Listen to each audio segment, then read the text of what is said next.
안녕하세요. 무상보레시입니다. 오랜만에 인사를 드립니다. 그동안 유튜브 이 녹화를 안 했는데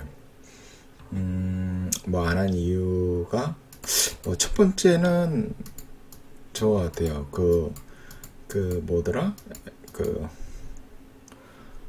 그, 뭐더라? 이게 저거 하는 게 있는데 그 광고 다는 게 있는데 그게 무한검도에 빠져 있어요. 아마 내가 예전에 처음에 이거 녹화할 때 강의를 녹화할 때 새 아이디를 만들어서 할까 그냥 할까 하다 귀찮아서 기존 아이디를 했더니 아무래도 어떤 뭐 시스템에 문제가 있어서 그런지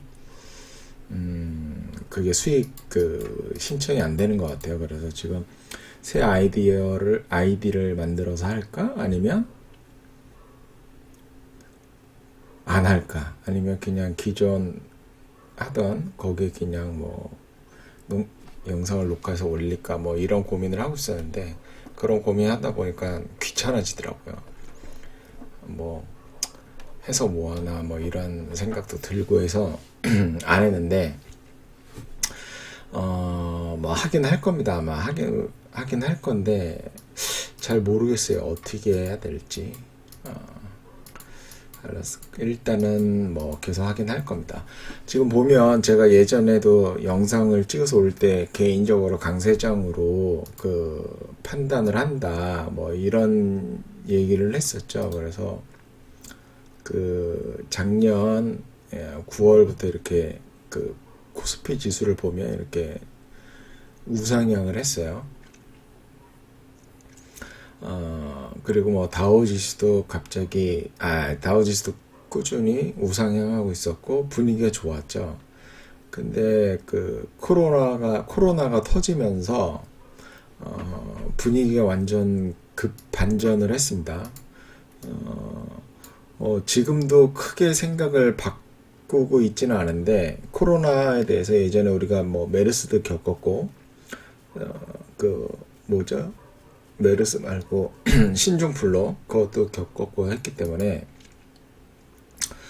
뭐 그렇게 심각하게 보지는 않았는데 역시나 시장은 굉장히 심각하게 보고 그때와는 좀 다른 양상을 좀 띠는 것 같아요.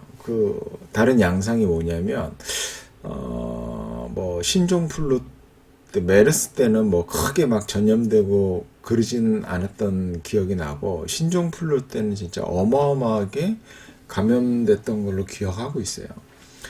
그래서 이 코로나도 뭐 그렇게 뭐 위험한 것 같지 않다고 판단하는데 이제 인간은 급작스럽게 이루어지는 일에 대해서 상당히 반응을 격렬하게 하죠. 그래서 코로나 바이러스가 실제로 걸리면은 사망에 이르기 사망까지 하는 급작스럽게 사망까지 하는 바이러스이기 때문에 상당히 우리들도 격하게 반응을 하고 있는 것 같아요. 근데 뭐 결국에는 치료제가 나올 것 같긴 한데 정확히 언제 나올지는 알 수가 없고 제대로 된 치료제가 나올지도 뭐 현재 상태에서는 알 수가 없죠. 근데 이제 우리가 고민해야 돼야 될 것은 이제 그런 거죠. 이렇게 급락이 펼쳐질 때 과연 어떻게 해야 될까? 이렇게 급락이 나올 때 과연 우리는 어떠한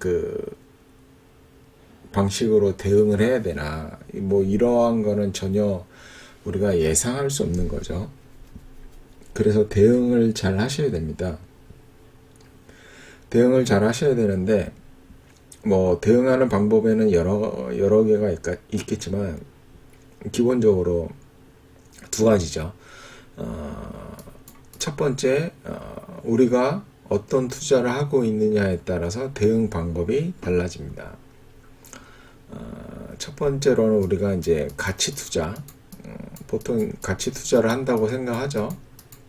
생각만. 근데 가치 투자를 하시는 분들이 그렇게 없어요. 진짜 이거는 이 가치 투자라는 거는 정말 소수인 것 같아요. 제가 이번에도 느낀 거지만 저는 가치 투자자는 아니기 때문에 지금은, 예전에는 뭐 가치 투자자라고 말할 수 있겠지만 현재는 이 투자 전략을 추구하고 있지 않기 때문에 뭐 그렇진 않지만, 이번에 보면서 이 가치 투자를 하고 있는 사람이 정말 소수다, 그런 거를 느꼈고요. 이제 두 번째는 뭐라고 할까요? 이 두 번째는 뭐라고 얘기해야 될지, 이거를 가치 투자 외에 뭐 다양한 투자 방법이 있는데 뭐 그냥 기술적 투자라고 얘기할게요. 기술적 분석을 이용해서 투자할 수도 있는 거고, 여기에는 그냥 다 총칭을 할게요. 뭐 테마주 투자라든가 감에 의한 투자라든가 뭐 이런 투자는 다 이 기술적 분석으로 통칭을 그냥 하겠습니다. 왜냐하면 구분이 너무 다양하기 때문에 일일이 다 말씀드릴 수가 없죠. 그러면 우리가 보통은 가치 투자를 하고 있다고 생각을 하니까, 이 가치 투자를 견지하고 있는 이런 포지션을 갖고 있는 사람이 이런 급락이 나올 때 어떻게 행동을 해야 되냐, 행동을 하는 게 맞냐, 이거를 한번 얘기를 해보면 어떻게 해야 될까요? 행동을 어떻게 하는 게 좋을까요? 가치 투자자라면 가치 투자자라면 일단은 가치에 대해서 알아야 되죠. 가치에 대해서, 그렇죠? 가치를 측정하는 방법은 여러 가지가 있습니다. 크게 나누면 PBR로 그냥 통칭을 할 수가 있습니다. 그 기업이 가지고 있는 자산 가치 대비, 그러니까 보유하고 있는 재산입니다. 재산 대비 지금 저렴한가 안 한가, 그거를 이제 따져서 투자 여부를 결정하는 거고요. 두 번째는 뭐 수익력이라고 얘기할 수가 있습니다. 뭐 그냥 퍼라고 봐도 되는 거죠. 그 기업이 벌어들이는 이익 대비 지금 현재 싸냐 안 싸냐, 뭐 이거로 판단해서 또 투자 여부를 결정할 수가 있고요. 그리고 주주가 유일하게 기업에서 받을 수 있는 배당 가치를 보는 거죠. 배당을 얼마나 주냐에 따라서 가치를 매긴 다음에 그 저평가냐 아니냐, 그렇게 뭐 따져볼 수가 있는 거죠. 지금 뭐 한 7% 넘는 게 아마 수두룩할 거예요. 요즘 시장이 그래도 좀 반등을 해서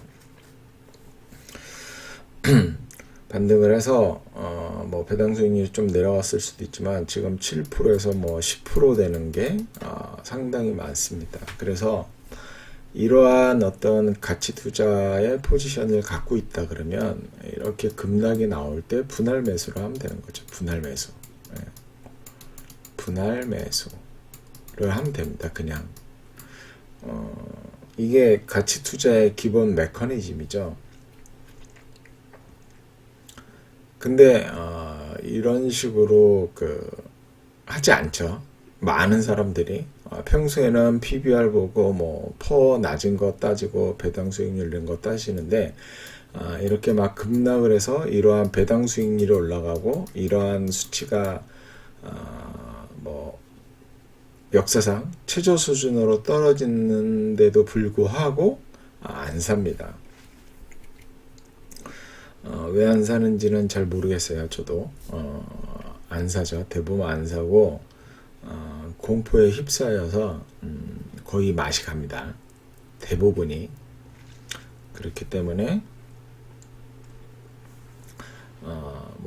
뭐라고 할까, 이 가치 투자를 하는 게 상당히 어렵습니다. 그리고 가치 투자를 하는데 또 어려운 점이 뭐냐면 비중입니다. 비중. 자, 주식에 얼마의 비중을 실어야 되나, 이러한 어떤 그 생각을 한번 해볼 필요가 있는 거죠. 켈리 베팅 있죠. 켈리 베팅. 이거는 이제 그 숙률하고 기대 수익률을 계산을 해서 내가 가지고 있는 자본의 몇 퍼센트를 베팅을 했을 때 수익률을 극대화할 수 있냐, 그겁니다. 그래서 이제 이 켈리 베팅이라고 그러는데, 이거의 반, 그 하프 켈리 베팅, 하프, 여기에 L자가 이쪽에 들어가야 되나? 하프 켈리 베팅이라고 해서 이게 수익률이 가장 극대화시키는 방법입니다. 지금 무슨 소리냐? 풀베팅을 하면 안 된다는 거죠. 평상시에. 평상시에 풀베팅을 하고 있으면 안 된다. 그럴 때 이러한 급락이 나왔을 때 풀베팅이 되어 있다고 하면은 매수 자체가 불가능하죠. 매수 자체가 불가능하게 된다. 물론 자신 있으면 집담보대출을 받아도 되고 신용담보대출을 받아서 투자를 해도 됩니다. 그래서 올라가면 다행인데 안 올라가면은 길거리에 나앉아야 되죠. 그래서 욕심을 정도껏 부려야 되는데 자기 능력 대비 너무나도 많은 욕심을 부리기 때문에 항상 풀베팅이 들어가 있습니다. 그렇기 때문에 이러한 급락장에서 매수를 못하죠. 이미 풀베팅 되어 있고. 그리고 이게 평소에 또 이 레버리지를 쓰시는 분들이 있어요. 레버리지. 신용을 쓰는 거죠. 주식담보를 쓰든, 그러니까 주식을 담보로 쓰는 거예요. 신용 매수를 한다든가, 집담보 이런 게 아니고, 집담보로 받아서, 주식을 사면은, 물론 레버리지를 쓰긴 하지만, 주가가 떨어진다 그래서 마진콜이 오지는 않기 때문에, 그거는 상관이 없습니다. 대신에 이제 부동산 가격이 하락하면 그쪽에서 마진콜이 오죠. 이런 레버리지를 쓰시는 분들이 많습니다. 왜냐면 이 레버리지를 쓰는 거는 이제 다 욕심에 관련되어 있어요. 욕심에. 이걸 정도껏만 부리면 되는데 항상 과할 때가 문제가 되죠. 우리가 이게 몇 프로 하락이 나온 걸까요? 이게 몇 프로 하락이냐면 시장이 35% 하락했잖아요. 그러면 개별 주식은 5-60% 이상 빠지거든요. 보통. 그러면 5-60% 빠지면은 내가 어떤 사람이 레버리지를 100%만 써도 그 사람은 시장에서 바로 아웃됩니다. 그 전에 반대매매 나가죠. 왜냐하면 담보 비율이 140% 정도를 유지해야 되기 때문에 그런 반대매매가 나고 그런 반대매매가 나서 이렇게 급락이 나오는 겁니다. 그래서 지금 시장이 약간 반등을 했잖아요. 그런 반대매매 물량이 어느 정도 다 정리가 돼서 더 이상 이제 매도 나올 물량이 없는 상태에서 약간의 매수세만 붙어도 이렇게 바로 반등이 나오는 거예요. 그래서 평상시에 주식을 풀 100% 비중 이런 거를 갖고 있으면 안 됩니다. 이거는 진짜 조심해야 될 문제죠. 그렇기 때문에 우리가 분할 매수라는 걸 잘 진행을 못하고, 그리고 또 이제 이렇게 급락을 하면 공포에 빠져서 또 현금이 있다 하더라도 분할 매수를 못합니다. 그래서 자기가 가치 투자자라 그러면 평소에 주식 비중이 100%가 아니어야겠죠. 그리고 켈리 베팅에 의해서도 당연히 풀 베팅으로 하는 것보다는 비중을 반으로 확률이 아무리 높다 하더라도, 그러니까 수익률과 기대 수익금이 아무리 많다 하더라도 풀 베팅보다는 하프 베팅으로 하는 게 수익률 극대화에 도움이 되고, 그리고 어떤 추세 추종하는 트레이더들의 책을 읽어봐도 그 사람들도 평소에는 작게 베팅이 들어갑니다. 처음부터. 물론 나중에 피라미딩 기법에 의해서 베팅이 계속 증가는 하지만 그래도 거기에 따른 손절을 바로바로 하기 때문에 이런 급락이 나오더라도 큰 타격을 입지 않는 경우가 많죠. 물론 이제 너무 많은 비중이 들어가면 그 자체로 빠져나오기가 어려워서 타격을 받기도 하는데, 그렇게 비중이 크게 들어가지 않는 이상 다 빠져나올 수가 있기 때문에 그 어떤 계좌 손실 이런 게 크지 않게 그 관리를 할 수가 있어요.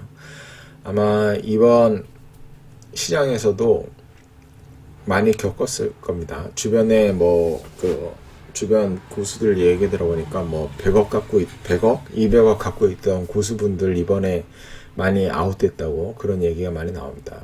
그리고 또 저는 고수도 아니고 자산이 크지도 않지만 제 블로그에도 이번에 이 사람도 아웃된 게 아니냐 이런 댓글을 적어놨더라고요. 왜냐면 유튜브도 안 올리고 블로그도 지금 안 하고 있으니까.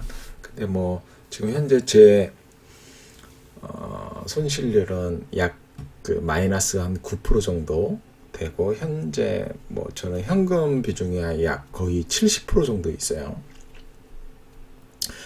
그리고 저는 레버리지를 아예 쓰질 않습니다. 그렇기 때문에 아웃 되고 싶어도 될 수가 없어요. 절대로 아웃되는 게 불가능하죠. 그래서 여러분들도 그런 식으로 좀 이 비중에 대해서 한번, 제가 평소에도 계속 강조하는 거지만 비중에 대해서 잘 한번 생각해 보시고, 욕심내지 마세요. 욕심내지 마시고 그러시면은 살아남을 수 있습니다, 시장에서. 그리고 약간 이런 기술적 분석을 하자면, 지금 그래도 다행히 이 반등이 나오고 있죠. 반등이 나오고 오늘 5일선 위로 계속 지금 4일간 유지를 하고 있네요. 그러니까 좋은 모습을 보여주고 있는 거예요. 코스닥은 21선까지 오늘 3.69% 올라서 21선까지 올라섰으니까 다행히 시장이 반등을 하고 있습니다. 반등을 하고 있지만 아마 여기서 그냥 이렇게 N자로 이렇게 올라가지는 않을 거예요. 분명히 좀 올라갔다가 다시 이렇게 좀 떨어졌다가 다시 이렇게 가는 게 맞습니다. 절대로 바로 이렇게 치고 올라갈 수는 없어요. 그리고 현재 매수 자체가 개인들이기 때문에 쉽지 않죠. 외인이나 기관이 좀 지속적으로 사줘야 이렇게 시장이 올라갈 수 있으니까 그렇게 보시면 되고요. 또 뭔 얘기 하려고 그랬더라? 제가 보시면은 이거는 이제 제가 아는 분 블로그인데, 이분은 정통 가치 투자자입니다. 상당한 고수고요. 고수죠. 굉장히 고수고, 이번에 급락할 때 계속 사시더라고요. 대단하신 분이죠. 그래서 자산도 많이 읽은 걸로 알고 있습니다. 가치 투자를 한다 그러면 이렇게 급락하는 때는 자산을 불릴 수 있는 아주 좋은 기회입니다. 이분이 아마 몇몇 종목을 올린 게 있을 거예요. 아마 이런 것도 있네요. 현금 보유분보다 싼 기업 이렇게 했는데, 테스트 계좌였는데 폭망이라고. 이번에 이거는 테스트 계좌니까 금액이 크지 않아서 이렇게 오픈하신 것 같은데 마이너스 32%인데 좀 올랐겠죠. 그런데 이제 여러분들한테 말씀드릴 게 뭐냐면, 이렇게 현금을 기준으로 해서 싸냐 비싸냐를 판단하실 수도 있습니다. 다만 제가 누누이 강조하지만 이러한 기업들은 쉽게 오르지 않아요. 쉽게 오르지 않는다는 게 아니라 금방 오르지 않아요. 오르는데 상당한 시간을 요합니다. 그리고 우리 일트님 또한 그러한 부분을 잘 알고 계십니다. 그래서 이렇게 테스트 계좌도 하고 하는 거예요. 그리고 또 이번에 이분이 사신 종목들을 얘기했었는데, 여기도 아마 있는 것 같았거든요. 아까 내가 봤었는데, 여기 이건가? 뭐 이런 이거 좋은 말을 써놨죠. 그러니까 이제 중요한 게 뭐냐면 이러한 수치를 많이 말하잖아요, 사람들이. 근데 의미가 없어요. 왜냐면 이러한 거를 다 내가 그 계산을 해서 투자 여부를 결정한다고 치면 투자 자체가 불가능해져요. 진행이 안 돼요. 그래서 중요한 것, 내가 봤을 때 내 성향에 맞고 내 투자 철학에 맞는 지표 몇 가지만 딱 뽑아놓고 그걸로 그 골라내는 거예요. 투자 기업을.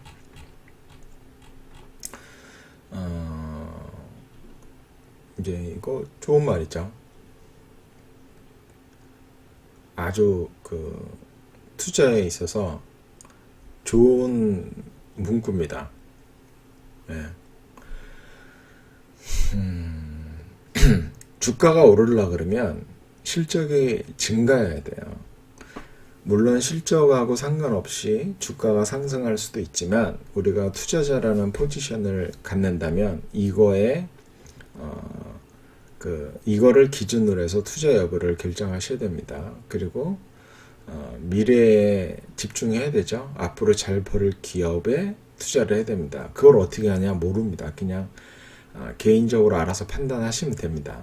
그게 맞냐 틀리냐는 먼 미래의 주가가 그리고 그때의 실적이 결정해 줄 겁니다. 그게 그 가치 투자의 어려운 점이에요. 그리고 이제 과거를 기준으로 미래를 보자. 우리가 미래 실적을 예측하려고 그러면 과거 실적을 한번 살펴볼 필요가 있죠. 과거에 이 기업이 어떻게 투자해서 어떤 제품을 만들어서 어느 소비자한테 팔아서 어느 정도의 이익을 만들어냈는지를 공부하고 미래를 예측해 보는 겁니다. 이런 식으로 투자를 하시면 되고요. 최근에 아마 일진님이 사신 종목들이 이런 걸 거야. 다 대기업이죠. 우리가 친숙하게 아는 기업들이고요. 아마 이런 기업 사셨을 겁니다. 여러분들도 이런 기업 사시면 돼요. 이렇게 보면은 그 현대차 앞으로 잘할 수 있을까 그거에 대해서는 잘 모르겠어요. 저도 현대차는 너무 큰 기업이고 제가 자동차 산업에 대해서 잘 이해하고 있는 것은 아니기 때문에. 근데 이러한 현대차가 그래도 우리나라를 대표하는 자동차 회사고 글로벌로도 한 5위 정도? 6인가 5위 정도 하는 걸로 알고 있는데 PBR이 0.2배다. 미래가 어떻게 될지는 알 수는 없지만 이 0.5배에 거래되는 때가 오지 않을까요? SK텔레콤 망하는 게 불가능하죠. 물론 그 자회사로 하이닉스가 있어서 조금 리스크가 있긴 하지만 이러한 기업이 0.55배 무지하게 싼 거죠. 포스코가 0.25배. 은행주 요즘 아주 폭망했죠. 0.3배도 안 됩니다. 은행주가. 물론 PBR로 봤을 때는 굉장히 이제 싼데 얘네들이 벌어들이는 능력 어떤 그런 걸로 봤을 때는 그다지 싸지 않다 이런 또 판단을 내릴 수가 있습니다. KTNG도 이거 네모로 안 쳐놓으셨지만 얘가 1배예요. 지금 KTNG도 보면 정말 쌉니다. 근데 이제 제가 항상 말씀드리지만 저평가를 주가 상승으로 치환해서 생각하시면 안 돼요. 저평가하고 주가 상승하고는 관련이 없습니다. 거의 제 그 경험에 의하면 거의 2011년도 주가까지 떨어졌었네요. 무지하게 싼 거죠. 그동안 쌓아오는 BPS에 대해서 아무런 인정을 하지 않은 겁니다. 그리고 얘는 배당도 많이 주는데 이런 거 굉장히 싸죠. 이런 거 이제 사시면 돼요. 막 떨어질 때. 근데 그 요즘 이제 개미들이 막 매수하잖아요. 요즘 뭐 개미들이 그 뉴스도 많이 나오고 그 뭐냐 사람들이 얘기도 많이 하는데 저는 굉장히 긍정적으로 봅니다. 왜냐면 예전 개미하고는 완전히 달라졌다고 생각하는 게 뭐냐면 예전 개미들은 주가가 이렇게 쭉 올라가서 한 요 정도 올라오면 여기서 사요. 여기서. 그러니까 뭐 한 10년씩 물려서 가는 거예요. 주가가 요런 식으로 오르면은 그 다음 행보는 요런 식으로 갑니다. 그렇기 때문에 한번 사서 물려서 10년, 20년 물려서 가죠. 근데 요즘 개미들은 달라졌어요. 이렇게 올라갔다가 이렇게 한 거의 요 정도까지 떨어지니까 이제 들어온단 말이에요. 그러니까 예전 개미하고는 많이 달라졌다. 그래서 상당히 그 좋게 보고 있습니다. 요즘 개미들에 대해서 물론 뭐 저도 개미이긴 하지만 그리고 이제 또 한 명의 고수가 있습니다. 그 제 주변에 계신 분인데 한량입니다. 한량. 돈도 많고 똑똑하고 뭐 그래서 한량이죠. 그분은 우리 일트님은 이렇게 굉장히 뭐 업종 대표이면서 PBR이 상당히 낮은 뭐 이런 거에 투자했다면 그분은 잡식성입니다. 잡식성. 근데 원칙이 하나 있죠. 원칙이 뭐냐면 이게 우상향하는 주식만 삽니다. 우상향. 뭐가 우상향할까요? 물론 뭐 지금 우상향 하고 있기도 하고 할 놈을 이제 사는데 당연히 이익입니다. 이익이 이렇게 우상향하는 주식이 이렇게 가다가 주가가 이렇게 꼬꾸라지니까 여기서 분할 매수로 계속 샀습니다. 그래서 지금 주가가 이렇게 반등을 했잖아요. 그래서 지금 다 뭐 거의 뭐 본전 내지는 수익으로 전환돼서 그런 주식들이 이제 많이 생겨나고 있어요. 아마 계좌는 거의 폭망했다가 지금 많이 올라온 걸로 알고 있어요. 폭망했다가 그렇게 보시면 돼요. 이것도 이런 투자도 괜찮아요.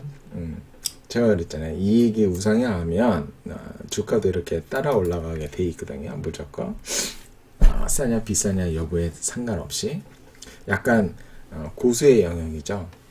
그러니까 이분이 똑똑해갖고 아는 기업도 되게 많고 포트도 백화점이 백화점. 뭐 죄다 있어. 없는 게 없어. 없는 게 종목이. 그렇게 이런 식으로 또 투자하시는 고수가 있습니다. 그리고 뭐 그렇게 보시면 돼요. 그러면 이제 저는 어떻게 투자하냐? 이제 요즘은 저는 이제 이런 이런 거는 잘 안 사요. 왜냐면 이거 올라가는 거 이제 그 기다리는 거 좀 어려워서 저는 이제 두 가지 이제 하이브리드입니다. 저는 하이브리드가 뜻이 뭔지 아시죠? 하이브리드. 그 전기차에도 하이브리드가 있잖아요. 내연 기관을 가지고 있으면서 그 모터도 갖고 있는 배터리로 움직이는 모터도 갖고 있는 그래서 이런 거를 뭐냐면 잡종이라고 합니다. 잡종 하이브리드 뜻이 잡종인데 저는 약간 지금 하이브리드예요. 그래서 저는 이익 증가 플러스 추세 추종을 하고 있습니다. 약간 투자법이 바뀌었죠.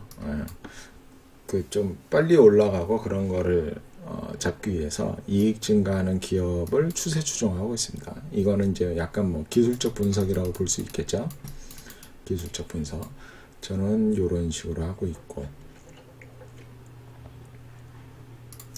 그래서 여러분들도 그 중요한 게 뭐냐면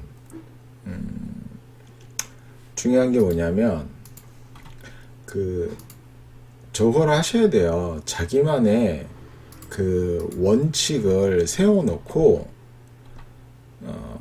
그거를 계속 업그레이드 하면서 투자를 진행해 나가는 거예요. 그래서 모든 경우에 그러니까 언제나 성공하는 전략이나 투자법은 존재하지 않아요. 가치 투자도 아예 작동하지 않는 때도 많습니다. 이런 때는 가치와 상관없이 폭락이 나오잖아요. 이런 때가 많습니다. 그래서 자기가 가치 투자 포지션을 갖고 있다면 지금은 정말로 자산을 많이 불릴 수 있는 투자 기회인 거죠. 그래서 가장 중요한 거는 자기의 성향을 빨리 파악하셔야 됩니다. 성향. 그래서 어떤 투자법이 맞냐 그런 거를 빨리 찾아내셔야 돼요. 그리고 이거는 경험을 통해서 찾아낼 수밖에 없어요.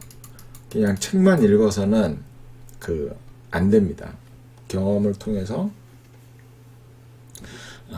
자기가 어떤 성향이고 어떤 투자법으로 했을 때 수익이 잘 나고 그런 거를 빨리 찾아서 투자를 계속 그거로 진행을 해야 됩니다. 그게 안 먹히는 때도 있다. 그렇기 때문에 업그레이드 하면서 계속 이런 식으로 투자를 해 나가야 됩니다. 안 그러면 뒤죽박죽 되죠. 그래서 이런 초보분들 포트를 보면 포트에 10종목에서 20종목 이렇게 있다고 치면 그 종목을 쫙 보면은 성향이 보이거든요. 이 사람은 이런 식으로 투자하는구나. 그런 성향이 보이는데 이런 게 안 읽히는 분들이 있어요. 그러니까 포트에 정말 다양한 종목이 들어가 있는 거죠. 그러면 이게 그러니까 자기 자신을 면밀히 파악해서 이 포트를 짠 거면 상관이 없는데 그럴 리는 만무하죠. 보통 이건 뭐냐면 주변에 어떤 고수라든가 누가 얘기하면 귀 쫑긋하고 있다가 이게 편입하는 경우가 굉장히 많아요. 조금씩. 그래서 고수는 올라갈 때 팔거나 떨어지면 손절을 한다든가 다양한 방법으로 대응을 하는데 이 초보는 그냥 듣고만 좋다 그래서 좋다고 하니까 샀기 때문에 대응도 안 되고 그냥 갖고 있는 거죠. 그렇기 때문에 자신의 어떤 투자 성향이라든가 투자 방법을 업그레이드 할 수 있는 것도 없고 그렇기 때문에 자기만의 투자 방법을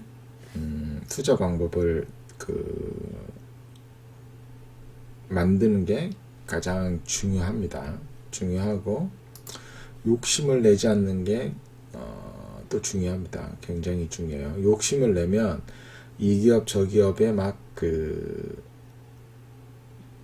들여다볼 수밖에 없어요. 들여다볼 수밖에 없고 그러다 보면 포트도 망가지고 포트에 이 종목 저 종목 그런 거 이제 편입이 돼서 포트가 망하죠. 그리고 이제 또 중요한 게 뭐냐면 호가창 쳐다보지 말고 호가창 쳐다보지 마시고 이거 호가창 쳐다보고 있으면 마탱이 가요. 그래서 이런 거 쳐다보지 마시고 그냥 한번 투자했으면 그 기업이 변하는 거에 대해서 관심을 많이 가지세요. 주가에 대해서 관심을 많이 갖지 말고 맨날 자기는 투자한다고 말은 하는데 투자한다고 얘기하면 무슨 얘기가 많이 나와야겠어요? 기업에 대한 이야기가 많이 나와야 되겠죠. 당연히 내가 어느 기업에 투자를 했는데 그 기업이 어떤 제품을 만들고 현재 신제품을 뭐를 준비하고 있고 아니면 내수만 하다가 지금 중국에 이번에 첫 수출을 했다든가 이런 기업 얘기가 많이 나와야 되는데 말은 맨날 투자했다고 그러고 맨날 주가 얘기만 하고 있어요. 그쵸? 주가가 오늘 몇 프로 올랐네, 떨어졌네. 이런 얘기가 많다 그러면 그 사람은 투자를 하고 있는 건 아니에요. 말로는 투자를 하고 있는 건데 그냥 얼마에 사서 비싸게 팔고 싶은 생각밖에 없는 거예요. 그러니까 1,000원에 사서 2,000원에 팔아서 내가 100% 수익을 내면 좋겠다.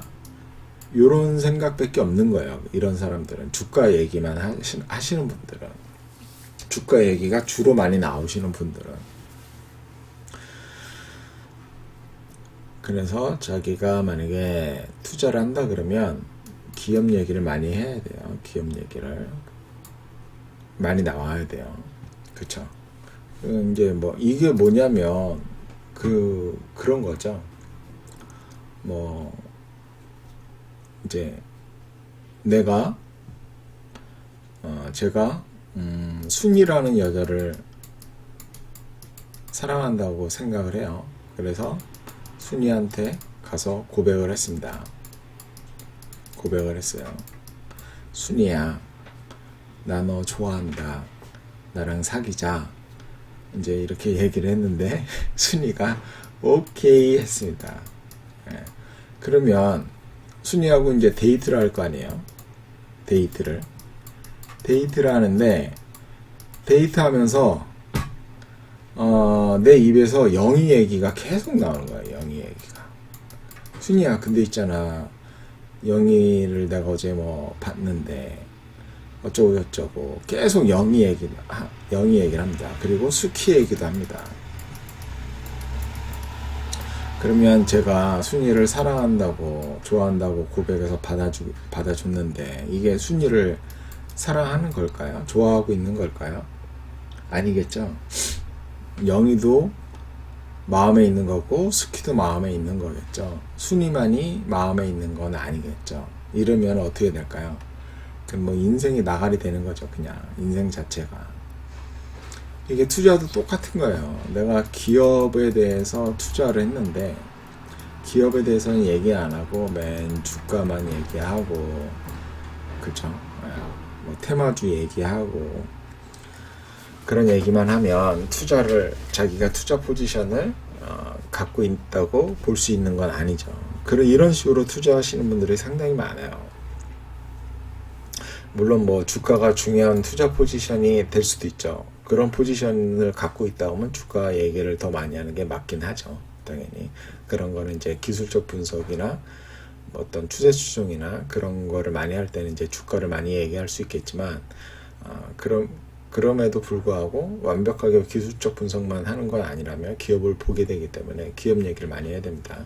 그래서 여러분들도 그런 거를 조금 잘 생각을 하셔서 투자에 어떤 뭐라 할까요? 철학을 빨리 좀 세우시고 전략도 세우셔갖고 투자를 임했으면 좋겠습니다. 하여튼 뭐 이제 마지막으로 다시 보면 지금 이제 바닥에서 많이 올라왔잖아요. 코스닥도 많이 올라오고 코스피도 많이 올라와서 다시 약간 해피해진 사람들이 상당히 많이 생겼을 겁니다. 주가에 모든 게 연동돼서 그러는 거죠. 근데 주가가 그냥 여기서 바로 N자형 반등은 없다고 그랬습니다. 아마 요 정도 61선까지 올라갔다가 떨어지는 경우가 많이 있을 거예요. 아마 떨어졌다가 다시 이렇게 가고, 적어도 뭐 몇 개월은 이렇게 이 박스권 안에서 움직일 거예요. 제 예상은 그래요. 왜냐면 지금 이제 코로나 때문에 지금 우리나라는 정말 잘 막았잖아요. 저 대구 경북 지역만 아니면 그 감염자 수가 그렇게 많지 않은 걸로 알고 있어요. 근데 뭐 유럽이나 미국은 난리죠. 지금 이제 시작돼서 막 셧다운하고 있죠. 공장 문 닫고 있어요. 지금 셧다운하고 있잖아요. 그럼 공장 문 닫으면 당연히 이익은 나빠질 것이다. 물론 이제 뭐 이런 부분이 시장에 어느 정도 반영되어 있긴 하지만 실제로 분기이익이 나쁘게 나오면 주가가 또 출렁일 수 있거든요. 그래서 제가 봤을 때는 여기 박스권으로 해서 몇 개월 좀 행보해야 돼요. 큰 그 이벤트가 터지지 않는 이상. 그리고 주가를 이전 저점을 깨고 내려갈 것 같지는 않아요. 왜냐하면 미국도 양적 완화하고 뭐 우리나라도 양적 완화하고 하기 때문에 깨고 내려갈 것 같지는 않습니다.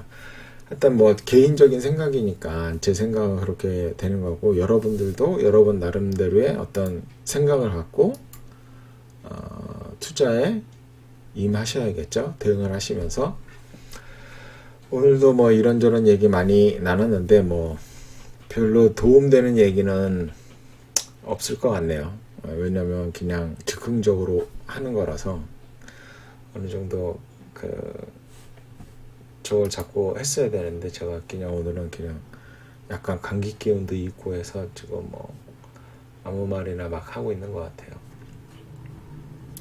자, 하여튼 주가가 많이 빠져서 힘드시겠지만 힘내시고 좋은 기업 발굴해서 투자 수익이 날 수 있게끔 열심히 노력합시다. 자, 오늘은 여기까지 하겠습니다.